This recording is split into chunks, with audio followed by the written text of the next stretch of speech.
All right, guys. Yeah, got the drink. So needed somewhere to wait for the bus at. I'm gonna get back home at 12. I gotta have work at 7 tonight, but I usually get there around like 4. So yeah, I actually didn't have to be there until Monday at 9.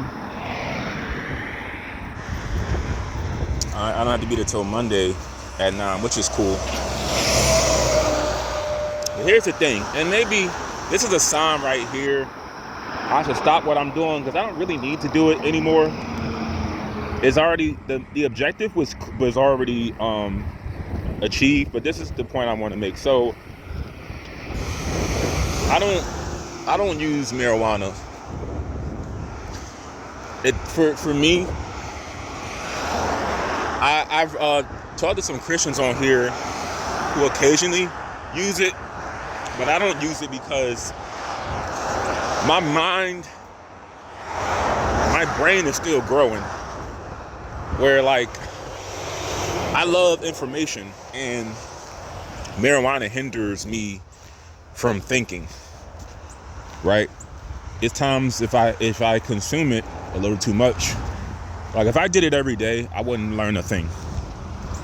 I'm just not that cognitively strong to use weed and read, because it's like it does the opposite for me. It makes me just lazy. But it taught me through like maybe 3 bad experiences that I'm not really a great person. Like as in, I hold on to grudges, I hold on to anger. The whole lifestyle thing I mentioned, that's not cool.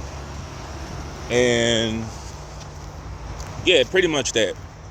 But yeah, I'm supposed to forgive people, don't hold on to anything, and you're supposed to be of goodness, not of evil. But it can't really, like, I'm not interested in learning about different strands because for one thing is I work, and the job that I have to report to for the background check, it already was completed, but everything I have to do for this job, they want a drug test. And I don't know what jobs like that where they sneak up on you and surprise you with the drug test, because here's the thing. I'm not a drug addict at all. I don't put work responsibilities over things like substances. But what a lot of y'all don't know, if you're new to my channel, I'll just say the substance that is, because I don't like referencing anything illegal or race related on this channel anymore. But because weed is legal, that's why I said weed. It's legal technically in Pennsylvania, but it's decriminalized where I live.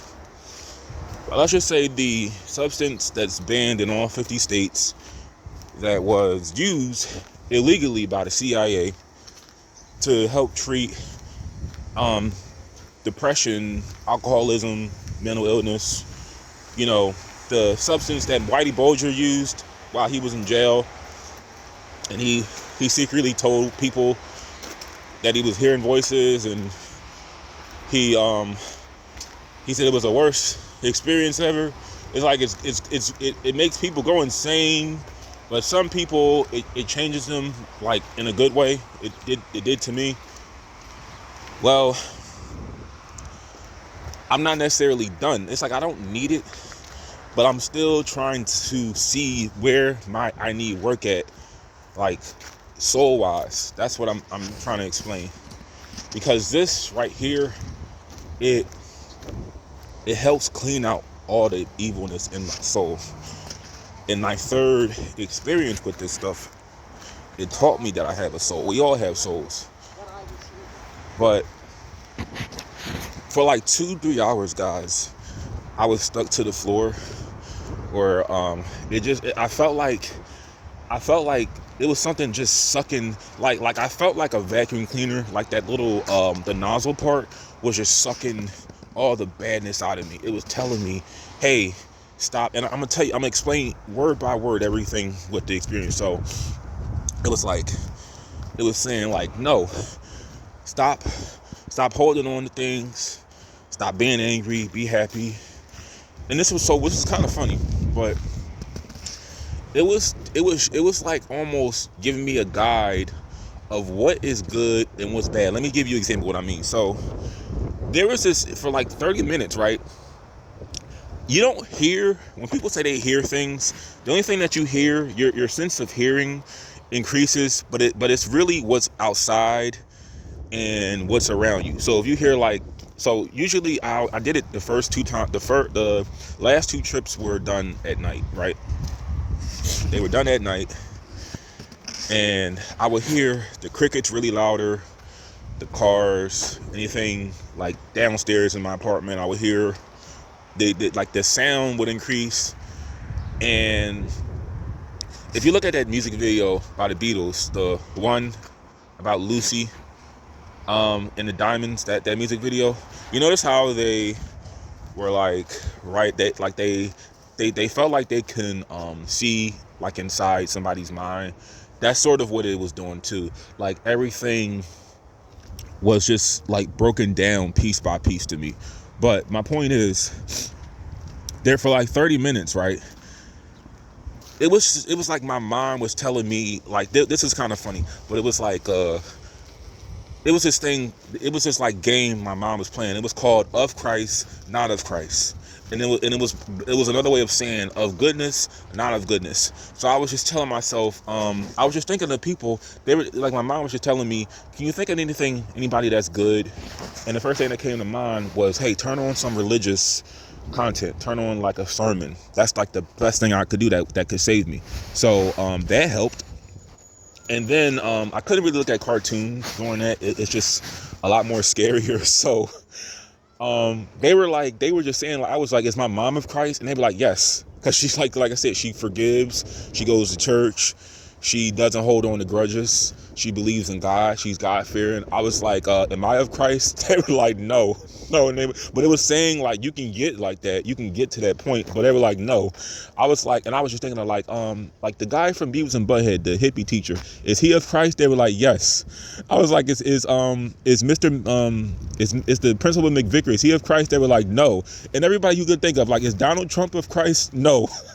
And I'm not making this up. It was telling me, like, the people that we call like idiots, fools for forgiving people, for not holding on to grudges, for not being angry, they're of Christ. They passed the test. Like the hippies were of Christ, but all the angry, like, here's what's crazy too. I'm not very political anymore, but even like the liberals, like the ones that forgive, that love everybody, they don't hold on to anything, no matter how irrational things sound, they're of Christ. So that's where I'm trying to get to, where I'm just a better person. I'm more happy. Because it wasn't saying much about hell. It was just saying that it was just telling me, it was giving me a rundown of what's good and what's bad. And obviously religion, Christianity is of Christ. That's good. You know, it didn't really specify a particular religion, but Christianity is not a bad thing. It's not at all. My hands are getting frozen, guys. I'm gonna do another part to this.